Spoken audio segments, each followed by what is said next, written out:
Halo pemirsa, terima kasih masih bersama kami dalam NTV Prime. Kami ajak Anda untuk mengikuti NTV Prime Dialog. Sebelum saya mengajak Anda untuk mengikuti dialog, kita simak dulu tayangan yang berikut ini. Adik-adik calon pasukan pengibar bendera pusaka tingkat pusat tahun 2024. Ulangi kata-kata saya dengan suara keras dan tegas. Ikrar Putra Indonesia. Aku mengaku. Putra Indonesia. Dan berdasarkan pengakuan itu, aku mengaku bahwa aku adalah makhluk Tuhan Sang Maha Pencipta dan bersumber padanya. Aku mengaku bertumpah darah satu tanah air Indonesia. Aku mengaku berbangsa satu bangsa Indonesia. Aku mengaku bernegara satu Negara Kesatuan Republik Indonesia yang berlandaskan Pancasila dan Undang-Undang Dasar Negara Republik Indonesia tahun 1945 dan Undang-Undang Dasar Negara Republik Indonesia tahun 1945. Aku mengaku berjiwa dan berideologi satu, jiwa dan ideologi Pancasila.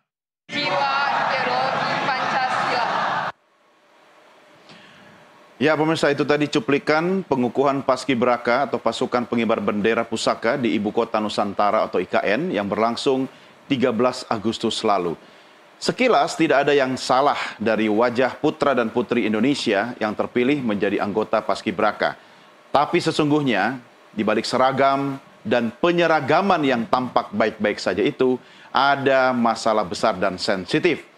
Sebanyak 18 anggota Paskibraka terpaksa melepas jilbab atau penutup kepala wanita muslim karena keputusan yang dibuat oleh Kepala Badan Pembinaan Ideologi Pancasila, Yudian Wahyudi.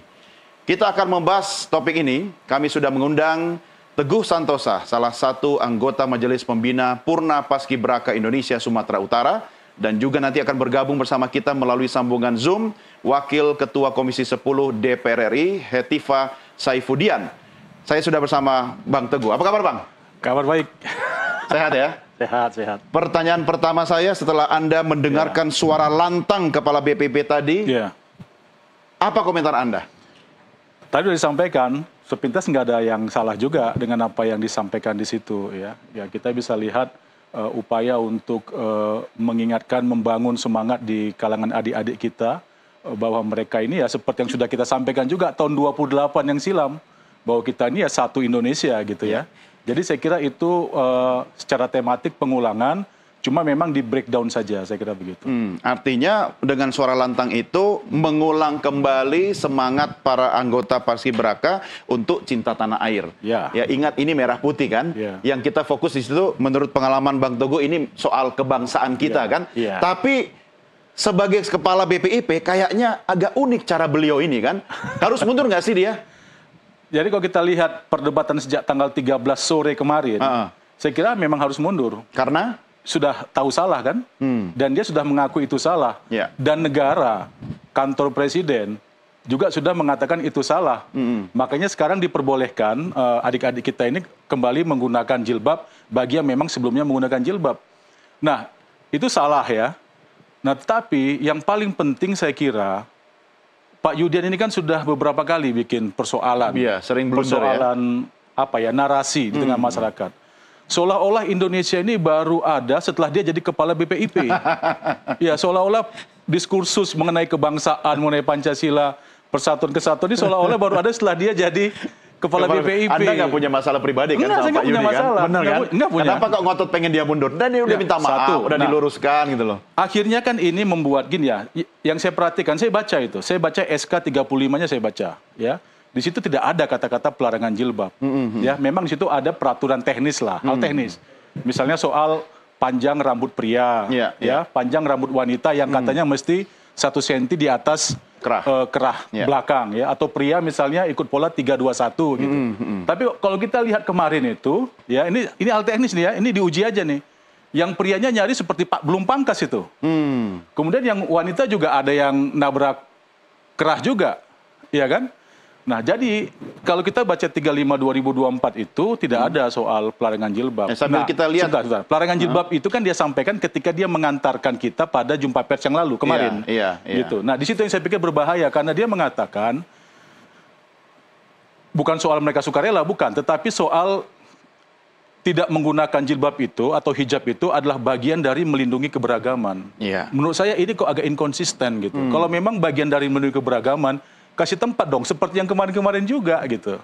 Nah, kalau misalnya menggunakan jilbab di di adik-adik kita yang pakai seragam ini dianggap itu mengganggu kebinekaan, berapa banyak ibu-ibu tentara dan ibu-ibu polisi yang pakai jilbab, yang berarti bisa definisikan, harus copot. Oke, kita coba lihat ya, seperti apa sih peraturan dari Kepala BPIP terkait dengan apa yang tadi Bang Teguh sampaikan itu. Kita lihat sama-sama. Ini adalah contoh peraturan dari Kepala BPIP terkait dengan bagaimana penggunaan atau apa itu istilahnya, kriteria tampang paskibraka ya. Kita lihat sama-sama. Ayo ditanyakan.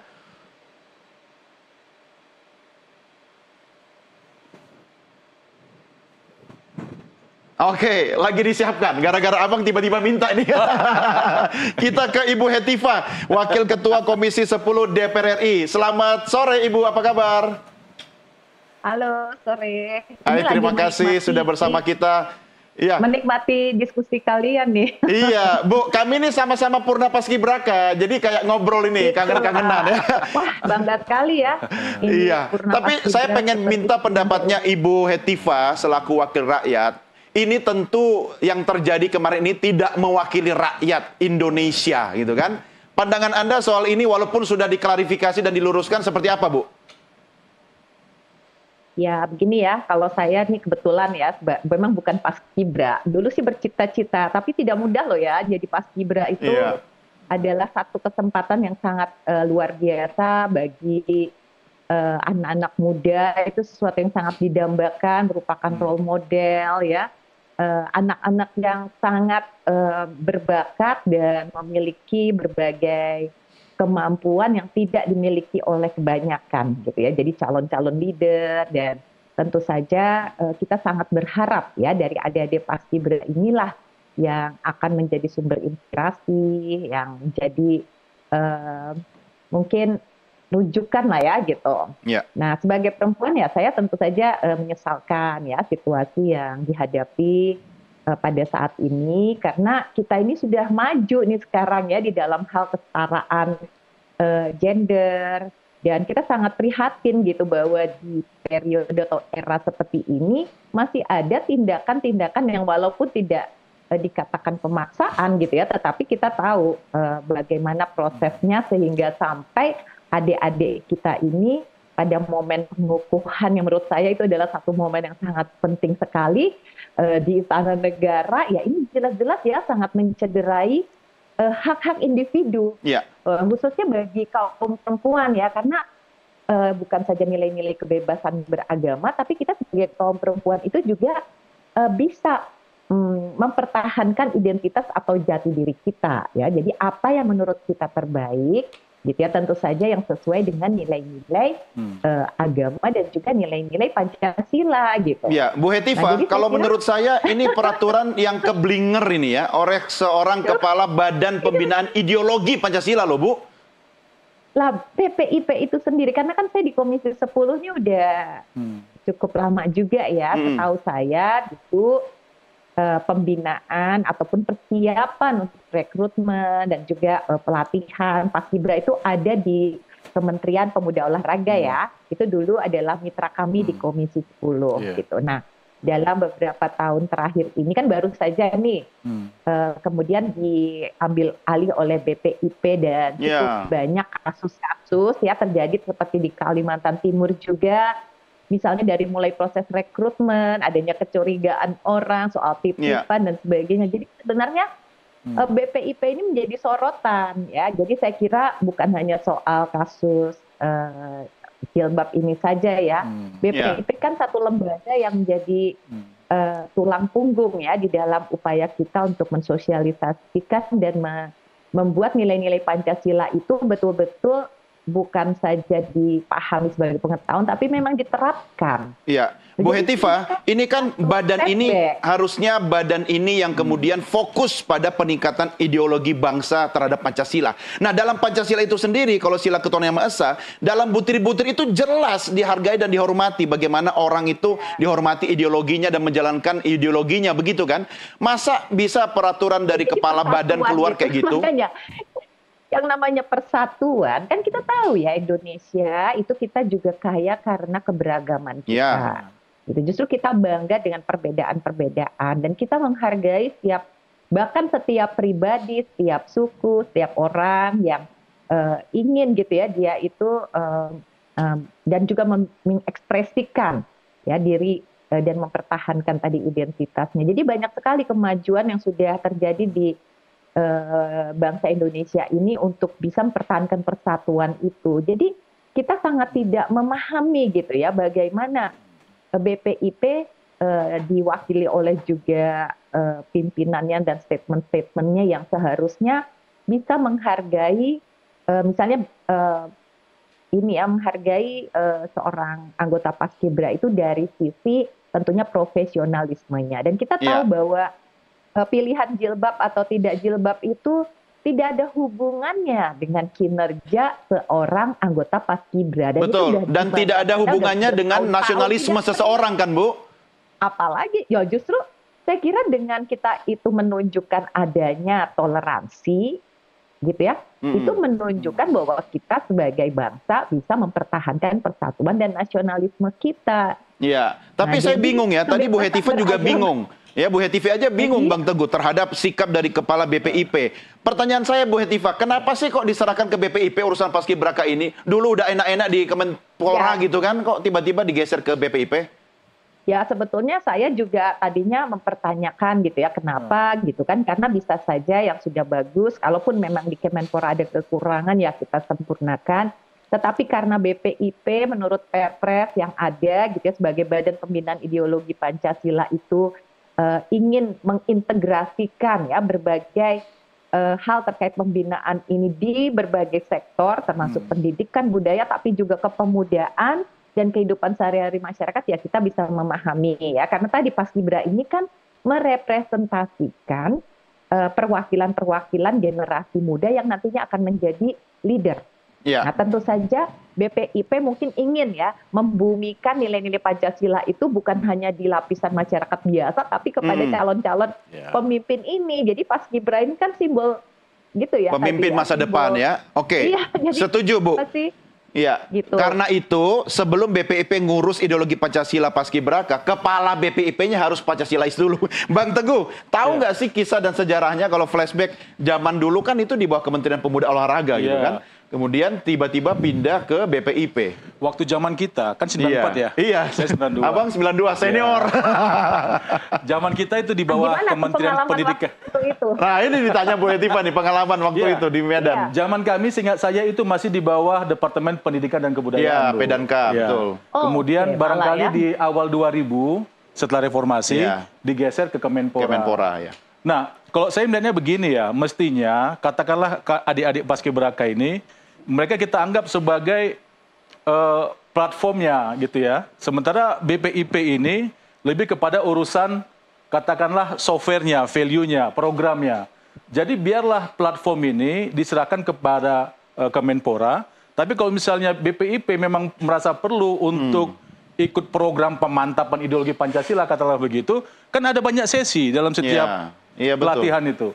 Berapa lama adik-adik ini dalam Desa Bahagia kan namanya? Itu kan setiap malam juga ada kegiatan yang sifatnya itu ya kapasitas building gitu ya. Kalau masih kurang tambahinlah taplai kayak di Lemhanas ya kan? Bisa begitu. Jadi saya kira ya biar platformnya di Kementerian Pemuda dan Olahraga karena ini terkait dengan penyiapan generasi itu. Dan karena begini juga Bang, saya perhatikan sekarang ini. Akhirnya BPIP juga menciptakan satu organisasi yang berbau tandingan. Organisasi tandingan? Yang namanya Duta Pancasila Paskibraka Indonesia. Apa ini Duta Pancasila ini? Ya sebetulnya sifatnya jadi sama seperti Purna Paskibraka yang sudah mengurat mengakar. Nah sekarang terjadi semacam gesekan, kok bisa dibilang semacam gesekan. Ada dualisme organisasi Purna Paskibraka dong jadinya. Ya sebetulnya kalau DPPI ini kan baru ya 2 tahun lah ya terakhir sejak mereka handle Purna Paskibraka Indonesia. Aku nggak aktif Bang. Jadi kemana kita harus mengindu ini, ke PPI atau itu tadi? Oh ya kalau itu tetap PPI ya karena ini lebih ya kalau ke bawah pasti lebih banyak lah. Ini kan baru 2 tahun DPPI-nya. Tapi juga saya kira belum banyak kegiatannya ya. Nah maksudnya begini.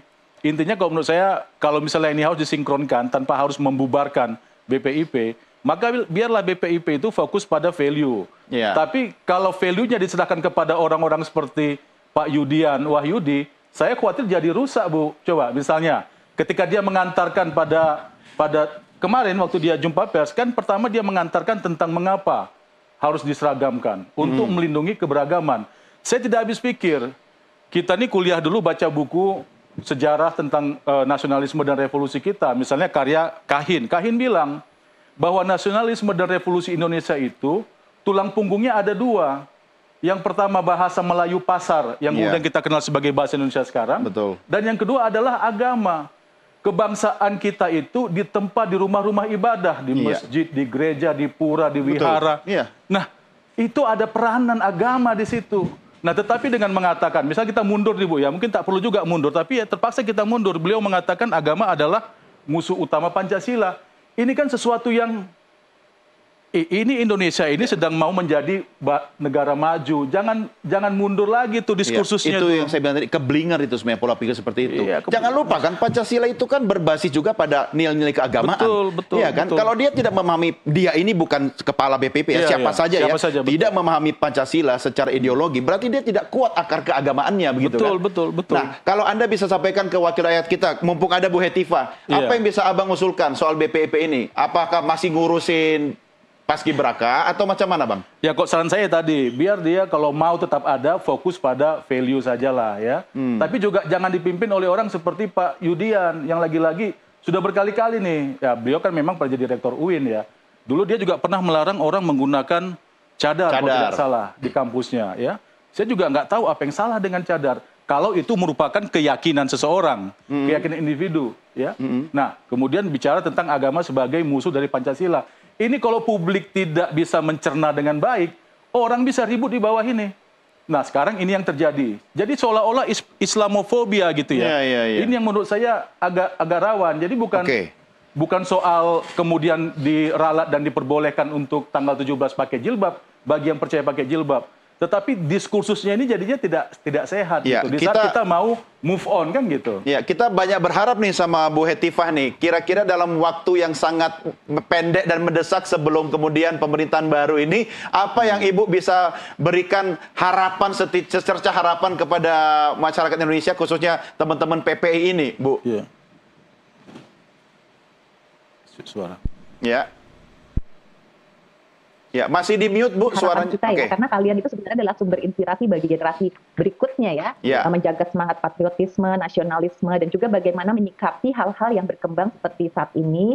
Mungkin juga bisa berkomunikasi dengan BPIP dan juga berbagai stakeholder yang terkait dengan pembinaan generasi muda ya, berbagai kementerian. Mungkin ini juga kesempatan bagi teman-teman Purna Paskibraka untuk menegaskan ulang gitu ya tentang pentingnya peran Paskibraka. Kan bukan hanya mengibarkan bendera semata, tapi menjadi simbol ya.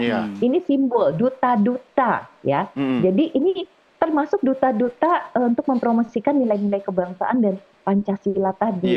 Nah, kalau Komisi 10 panggil BPIP bisa nggak Bu?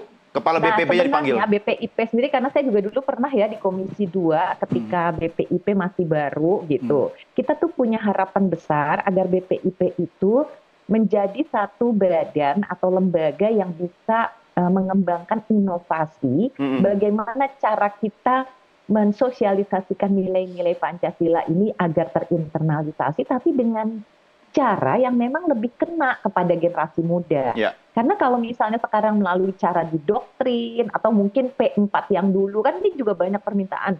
Udah diulangi lagi aja program seperti dulu gitu ya. Nah, mungkin udah nggak kena untuk generasi yang bukan baby boomer seperti saya, generasi milenial, generasi Z ya, generasi yang lebih muda. Mereka pasti memiliki caranya sendiri untuk menyerap ya nilai-nilai. Ya, baik, Bu Hetifah, gitu, Bu Hetifah, saya harus potong dulu diskusi kita. Ya, kita akan lanjutkan nanti di segmen berikut karena saatnya sekarang sudah masuk waktu maghrib untuk Jakarta ya. Tetap bersama kita Bu Hetifah Saifudian dan juga Bang Teguh Santosa. Pemirsa, kami segera kembali setelah kumandang azan maghrib untuk Jakarta dan sekitarnya. Tetap bersama kami. Terima kasih masih bersama kami dalam NTV Prime Dialog. Kami ucapkan selamat menunaikan ibadah sholat maghrib bagi Anda yang berada di Jakarta dan sekitarnya.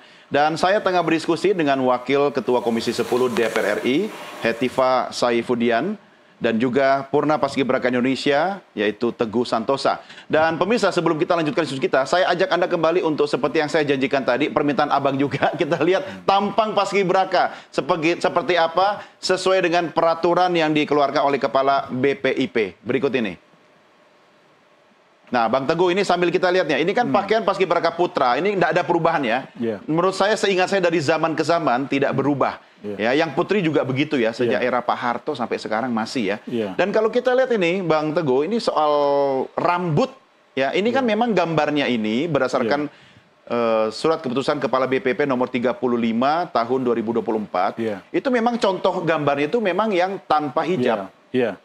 Ya kan, nggak ada hijabnya gitu loh. Jadi ini apakah ini bermasalah atau gimana nih? Ya, akhirnya kan ini dianggap sebagai apa ya, standar ya, memang judulnya standar kan, standar tampang Paskibraka ya, sehingga yang berlaku ya yang ini ya, di luar ini tidak berlaku. Itu satu kan, barangkali itu maksud dia gitu. Tetapi yang perlu saya garis bawahi, yang pertama adalah sesuatu yang tidak dilarang bukan berarti tidak boleh. Apalagi sesuatu yang tidak dilarang itu sudah dipraktikkan bertahun-tahun. Banyak yang berjilbab tahun lalu, tahun-tahun sebelumnya juga. Iya. Nah, termasuk juga kan kemarin di pengukuhan di banyak provinsi, karena provinsi ini ada dikukuhkan tanggal 14 atau tanggal 15. Kalau Sumut itu tanggal 15, kalau Jakarta tanggal 14. Kalau kita perhatikan yang tanggal 13 kemarin, kan banyak juga yang pakai jilbab. Nah, BPIP ini apa dia hanya mengelola Paskibraka nasional? Ya, karena ingat, Paskibraka yang bertugas di ibu kota negara dengan di ibu kota provinsi, itu sama-sama Paskibraka. Karena yang membuat mereka Paskibraka itu adalah kendit yang disematkan oleh kepala daerah atau presiden gitu. Di Jakarta. Ya, maka mereka disebut Paskibraka juga, dan juga Merah Putih Garuda itu gitu ya. Nah, ini kan apa? Inkonsisten menurut saya ya. Inkonsistensi yang dipicu oleh ketidakmampuan dia memahami realita yang berkembang selama ini dalam tradisi Kepala BPIP Pak Yudi. Ya, dalam tradisi pelaksanaan Paskibraka. Mungkin Bang maksudnya betul, nggak selesai itu peraturannya, dilarang berjilbab bagi Paskibraka Putra. Kalau itu kita voting setuju kita. Iya, tapi saya harus sampaikan juga kepada pemirsa bahwa sampai saat kami berdialog hari ini, detik ini juga, kami sejak siang tadi berusaha menghubungi dan mengundang Kepala Badan Pembinaan Ideologi Pancasila, yaitu Yudian Wahyudi, dan juga Wakil Kepala BPIP atau unsur dan pihak terkait dari BPIP.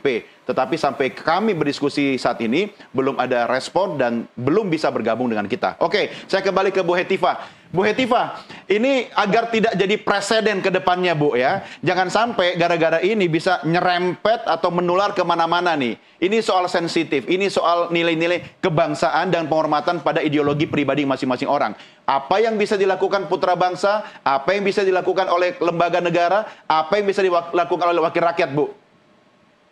Ya, jadi kita harus belajar ya dari pengalaman ini, terutama BPIP sendiri sebagai satu lembaga yang terhormat, ya tentu saja memiliki tanggung jawab yang besar karena tugas mereka itu mengedukasi, maka mereka juga harus memberikan contoh baik.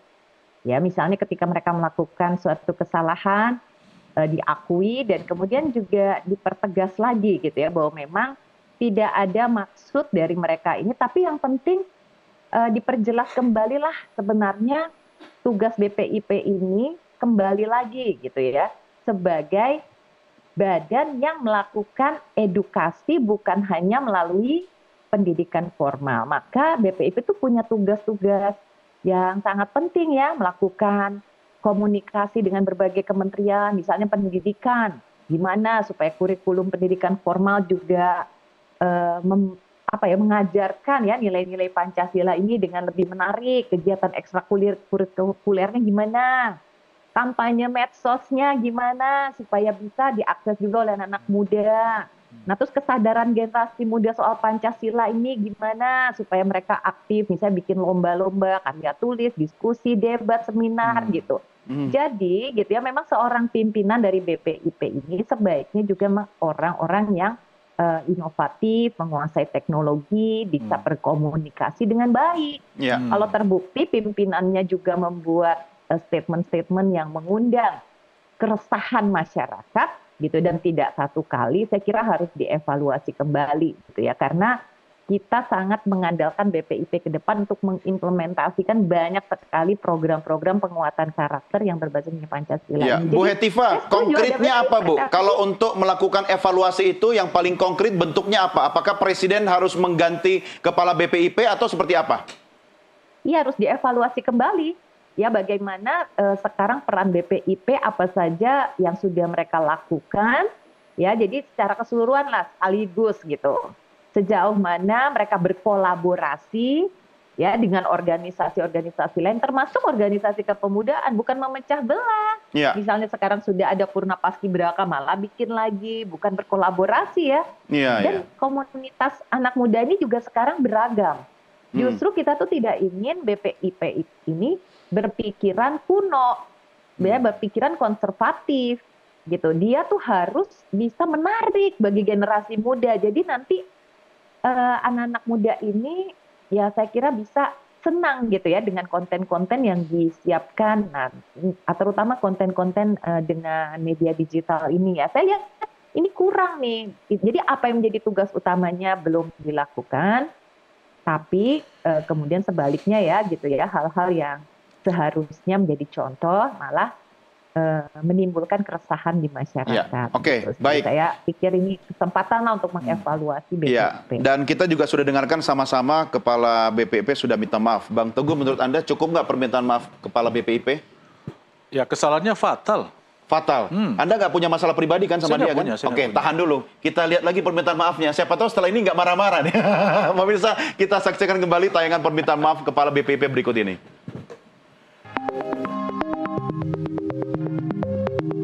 Usai ramai kecaman akibat larangan Paskibraka Putri memakai jilbab, Kepala Badan Pembinaan Ideologi Pancasila BPIP Yudian Wahyudi meminta maaf kepada masyarakat. Dalam keterangan resmi yang diterima redaksi NTV Kamis 15 Agustus 2024, Yudian juga menyampaikan kini membolehkan Paskibraka mengenakan jilbab saat bertugas di upacara HUT ke-79 Republik Indonesia yang dirayakan di Ibu Kota Nusantara. Sebelumnya, BPIP menjadi sorotan karena pelepasan jilbab bagi anggota perempuan di momen pengukuhan. Padahal ada 18 anggota Paskibraka perempuan yang mengenakan jilbab.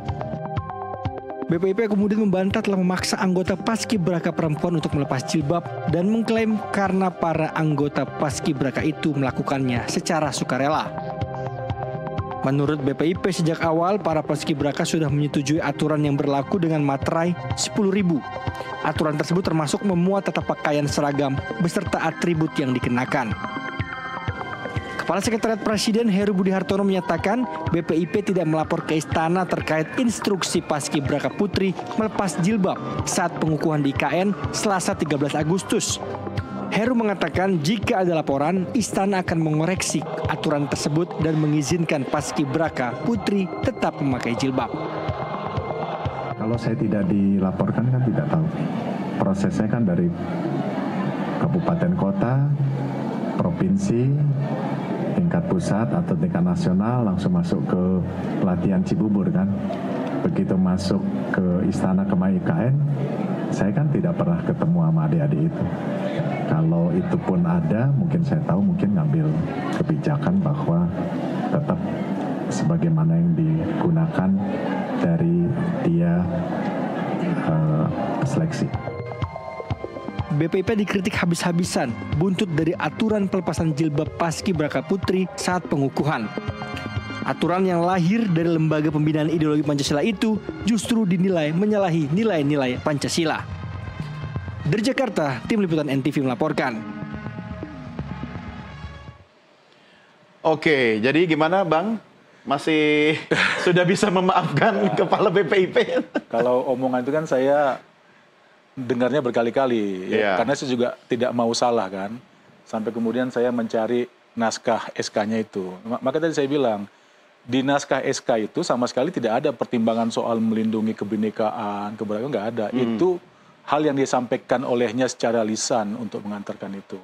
Dan itu berbahaya karena cara dia mendefinisikan kewajiban kita melindungi keberagaman itu dengan membunuh keberagaman. Nah, ini dengan penyeragaman malah. Dengan penyeragaman. Kalau dia bukan kepala BPIP, kalau dia hanya seseorang kita temukan di warung kopi, nggak ada masalah. Masalahnya dia kepala BPIP, dia punya otoritas, dia mengelola uang negara di lembaga dan seterusnya gitu. Dan satu lagi Bang, tidak koordinasi ke pusat, ke pemerintah. Nah, itu yang berikutnya kan sudah diakui tidak ada koordinasi.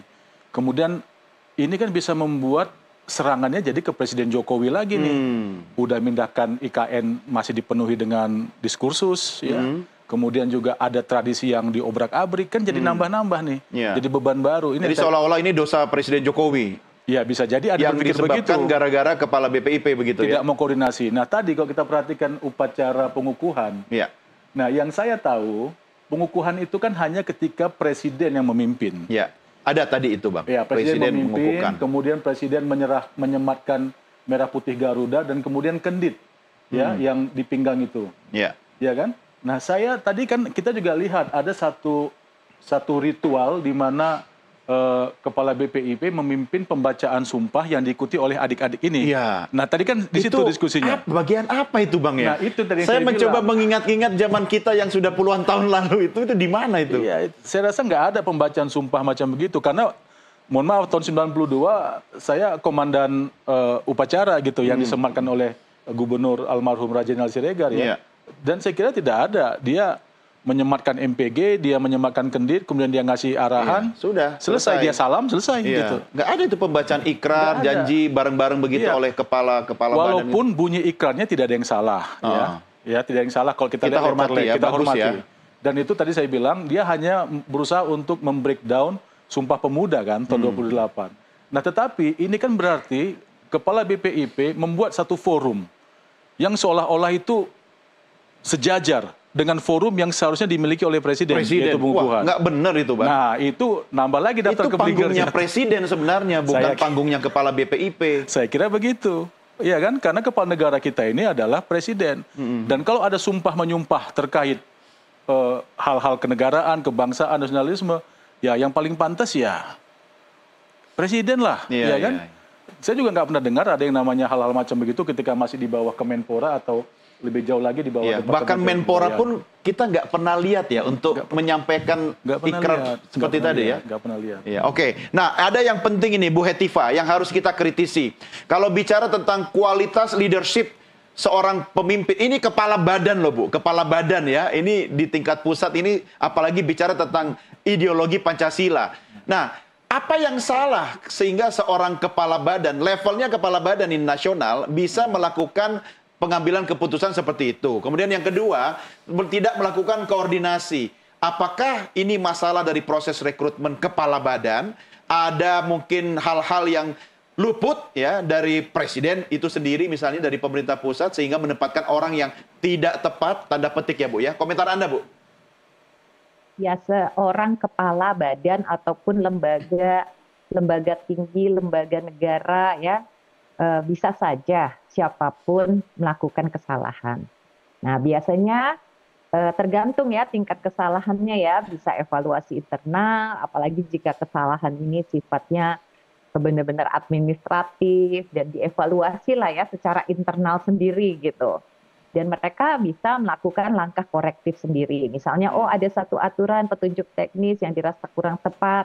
Nah, atau lembaga terkait ingin memberi masukan ya, misalnya Purna Paskibraka menilai kesalahan ini berdampak sedemikian, jadi perlu koreksi. Oke, gitu ya. Atau kalau lebih berat dari itu, jika kesalahannya lebih serius, ya masih bisa ya diberikan peringatan atau tindak disiplin sesuai dengan peraturan perundang-undangan ya. Kalau kamu di DPR kan tentunya harus bergantung kepada regulasi yang ada. Dan jika memang ini terjadi pelanggaran hukum, ya karena kan bisa jadi loh, ini melanggar Undang-Undang Dasar, ya kebebasan beragama.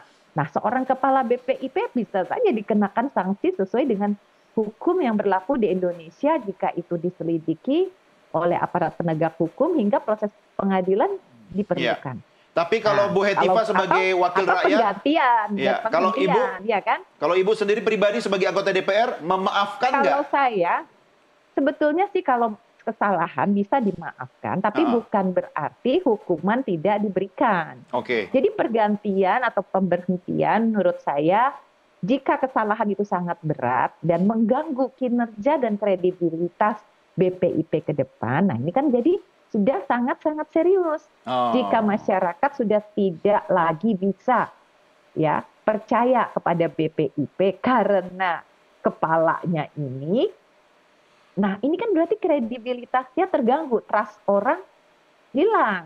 Nah jadi harus diganti kepala BPIP-nya. Maksudnya bukan tidak memaafkan kesalahannya, kita bisa memaafkan, tapi tentu presiden yang memutuskan gitu kan, kewenangannya kan karena pengangkatan maupun pemberhentian pimpinan BPIP jadi sudah dilaporkan kan ke presiden. Nah dari sisi presidennya sendiri, presiden sudah mengkoreksi, tapi terjadi apakah terjadi penggantian atau tidak, tentu kita berikan kewenangan ini kepada presiden ya. Mudah-mudahan tindakan yang diambil adalah tindakan yang tepat sehingga integritas dan kredibilitas BPIP untuk menjalankan tugasnya bisa dilakukan. Baik, setuju. Jadi memaafkan tapi tidak melupakan ya Bang ya. Dan Anda dapat dukungan dari Bu Hetifah loh. Tapi saya percaya tidak mungkin melakukan keputusan presiden ya dalam 1-2 hari ini. Karena kan harus selamatkan dulu upacara 17 Agustus. Kita tunggu nanti setelah 17 Agustus presiden akan mengambil sikap seperti apa. Baik, Bu Hetifah, Bang Teguh, tetap bersama kita. Kita istirahat sejenak, kita lanjutkan diskusi kita di segmen berikutnya. Pemirsa, kami segera kembali sesaat lagi.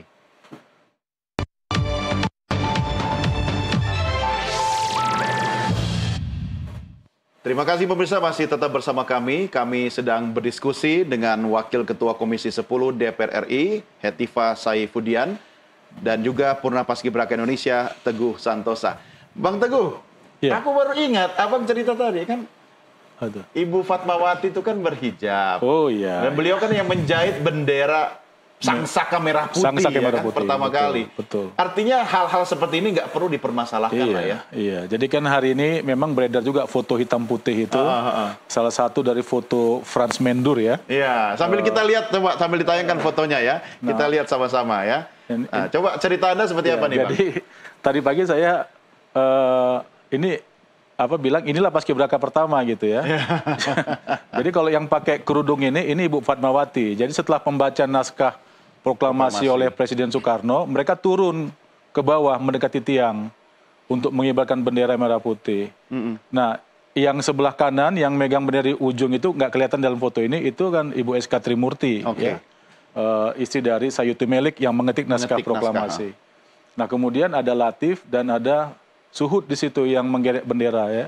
Jadi ya ini ini Paskibraka pertama lah, kira-kira begitu. Karena belum ada pasukannya waktu itu kan. Ini kan sangat darurat ini kan kondisinya dipegang saat di mana. Jadi maksud saya apa yang mau dikatakan oleh Kepala BPIP Yudian kalau dia melihat dan mengingat kembali bahwa yang menjahit Sangsaka itu adalah seorang wanita yang menggunakan kerudung, anak petinggi Muhammadiyah di Bengkulu. Betul. Ya kan? Jadi apakah Yudian atau apakah Bapak Yudian memang sedang berusaha untuk memisahkan antara Pancasila dengan agama? Ini kan celaka. Menurut saya di luar urusan dia tidak koordinasi, yang itu berat juga. Cara dia memandang relasi antara negara dan agama yang menurut kalian keblinger, itu lebih berbahaya. Gitu. Itu keliru ya. Nah ini foto kedua Bang. Nah ini foto ini, jadi yang... Ini Bu Fatma juga kan? Ini Bu Fatma, ini Bu Fatma dari samping. SK Trimurti dia di sebelah kanan yang megang ujung itu. Gitu. Ini yang saya bilang, ya dulu kan, mungkin kalau sekarang Pak Yudi lihat dari angle yang berbeda, dari belakang. Ibu Fatma nggak kelihatan. Iya, bisa jadi. Untung ini tidak berlaku di DPR ya, Bu Hetifah ya. Jangan-jangan nanti ada keputusan DPR anggota Dewan nggak boleh berjilbab. Waduh, bahaya itu. Aduh. Nah, ya bisa kemana-mana ya, tapi saya ini bisa nggak ya di detik-detik atau menit-menit terakhir ini saya sebenarnya ingin menyampaikan ke adik-adik Paskibraka yang akan bertugas. Iya, silakan Bu. Tanggal 17 ya kan. Mudah-mudahan saya juga nanti bisa upacara di IKN ya. Amin. Saya kira kepada adik-adik ya tetap ya dengan adanya kasus ini, adanya diskusi yang begitu ramai dan adanya kritikan kepada BPIP, saya kira tenang, tetap fokus gitu ya saat berada di lapangan kepada tugas kalian ya, karena ini benar-benar satu kesempatan yang tidak ternilai ya. Kalian terpilih untuk menjalankan tugas yang begitu mulia, mengibarkan sang merah putih. Nah, ini adalah momen untuk bersyukur ya dan bangga karena tidak semua orang bisa dapat kesempatan seperti ini. Seperti saya pun tidak mendapatkan kesempatan seperti ini. Jadi jaga kehormatan dan juga jaga nama baik Paskibraka. Nah untuk kakak-kakak juga ya Purna Paskibraka tentunya juga tetap menjadi role model yang bisa langkah-langkahnya itu melambangkan kekuatan dan kesatuan. Jangan ya organisasinya nanti alumninya ya. Dan tentu semangat kebangsaan kita ini ya sebagai apa ya harus diterapkan itu memang nggak mudah nih. BPIP harus menerjemahkan menjadi panutan teman sebaya, kan sudah ada banyak nih pengetahuan yang diberikan gitu, jadi teladan sebagai orang yang bisa mengamalkan nilai-nilai Pancasila itu seperti apa sikapnya kan, baik seperti apa, rendah hati seperti apa, berintegritas seperti apa, bukan cuma waktu latihan tapi nanti juga setelah bertugas ya. Selamat menikmati prosesnya, semoga sukses semuanya. Iya, baik. Ini satu motivasi yang bagus dari Bu Hetifah. Kalau Bang Teguh melihat kondisi sekarang ini, flashback di masa lalu dari eranya Abang sendiri, ini kan belum pernah ya ada kasus seperti ini kan? Belum pernah. Dan ini sayangnya terjadi di ujung masa jabatan Presiden Jokowi, hanya gara-gara keblingernya kepala BPIP. Apa yang bisa Anda sampaikan? Ya, sudah banyak tadi ya. Saya ikut Ibu Hetifah aja. Gitu dong. Adik-adik fokus, tanggal 17 itu tinggal 2 hari lagi. Ya. Maka saya juga dalam pesan terbuka saya tadi mengatakan, supaya polemik ini harus segera diselesaikan, agar tidak mengganggu konsentrasi. Ya mungkin juga kepala BPIP-nya jangan diganti sebelum tanggal 17. Oh, iya. Nanti malah geger lagi. Wow. Nanti aja. Kan dia udah minta maaf. Tanggal 18 saja. Bisa jadi, ya. Karena kan sudah minta maaf, kan satu langkah lagi tuh untuk mengundurkan diri. Oh oke. Kalau Anda bisa menyampaikan langsung kepada Kepala BPIP, ya, yang sekarang menonton kita, silakan. Apa yang bisa Anda sampaikan kepada Pak Yudi? Ya, Pak Yudian sudah beberapa kali membuat kehebohan, diskursus yang menurut saya tidak begitu positif bagi kebutuhan bangsa kita ini. Bangsa kita ini kan sebetulnya ingin move on, ingin melangkah menjadi betul-betul bangsa yang bisa berproduksi di kawasan ya. Jadi diskusi-diskusi yang sifatnya klasik macam begini bukan tidak penting, penting juga, tetapi jangan dirusak fondasi kita. Menurut pengamatan saya, ya kita bisa berdiskusi kalau bertemu nanti Pak Yudian, apa yang Anda sampaikan ini bersama dengan hal-hal lain yang pernah Anda sampaikan, itu malah membuat suasana kebangsaan kita menjadi semakin pengap gitu ya, di saat kita sedang membutuhkan kejernihan. Kita sedang membutuhkan suasana yang menenangkan, menuju Indonesia yang lebih baru begitu. Oke. Cukup ya? Cukup. Baik, terima kasih kepada Purna Paskibraka Indonesia, ini Dr. Teguh Santosa sudah bergabung bersama kami, dan juga ada Dr. Hetifah Saifudian, anggota DPR RI Komisi 10. Terima kasih Bu Heti. Salam sehat buat Anda. Terima kasih sekali. Baik, terima kasih. Iya, Bang Teguh, terima kasih ya Bang ya. Terima kasih sudah diundang. Ya. Nanti kita berjumpa lagi di lain kesempatan. Dan pemirsa, kami akhiri sampai di sini diskusi kita. Dan jangan kemana-mana karena masih akan ada beberapa informasi dan berita lainnya. Tetap bersama kami dalam NTV Prime.